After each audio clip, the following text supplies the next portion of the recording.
Hello दोस्तों, कैसे हैं? आशा करते हैं सभी लोग अच्छे होंगे और आराम से तैयारी कर रहे होंगे। अब थोड़ा सा हिंदी की ग्रामर के बारे में बात करना चाह रहे थे, तो इसमें आज हम लेके आए हैं श्रुति सम भिन्नात्मक शब्द, जिसको होमोफोन शब्द बोलते हैं। मतलब बोलने में तो एक जैसे ही, लेकिन उनका अर्थ अलग अलग हो गया। ठीक है, तो जिन शब्दों के उच्चारण लगभग समान हैं किंतु अर्थ भिन्न होता है, उन्हें श्रुति सम भिन्नात्मक शब्द कहते हैं। जैसे अविराम का मतलब होता है लगातार, विराम का मतलब रुकावट होता है, और अभिराम का मतलब होता है सुंदर। ऐसे ही दूसरा देखिएगा।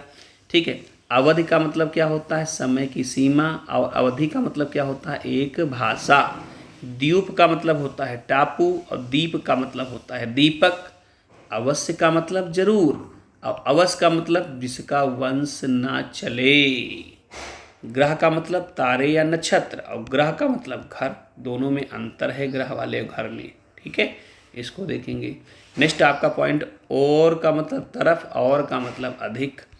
नेक्स्ट आपके पास दिया गया है सम्मान, इसका मतलब आदर होता है, और समान का मतलब तरह या बराबर होते हैं। पथ का मतलब राह होता है, पथ्य का मतलब रोगी का आहार होता है।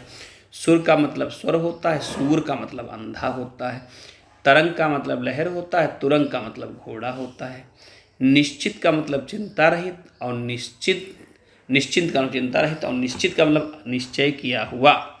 उपर्युक्त का मतलब क्या होता है? ऊपर कहा गया। और उपयुक्त का मतलब उचित होता है। बाहर बहार का मतलब बसंत ऋतु या आनंद होता है। बाहर का मतलब भीतर का उल्टा हो जाता है। ये संघ का मतलब साथ होता है। संघ का मतलब संगठन होता है, संघ और संघ।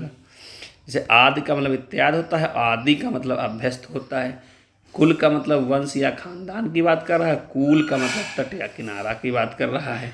ठीक है, तो इस टाइप से वर्ड आपके आते हैं जो हिंदी ग्रामर में कभी कभार तो बहुत पूछे जाते हैं, जिसकी बेसिक डिटेल जानकारी होना अनिवार्य आवश्यक है।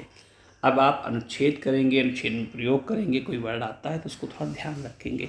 Okay, thank you. मिलते हैं नेक्स्ट वीडियो में, तब तक अपना ख्याल रखेंगे, बिंदास पढ़ेंगे। जय हिंद।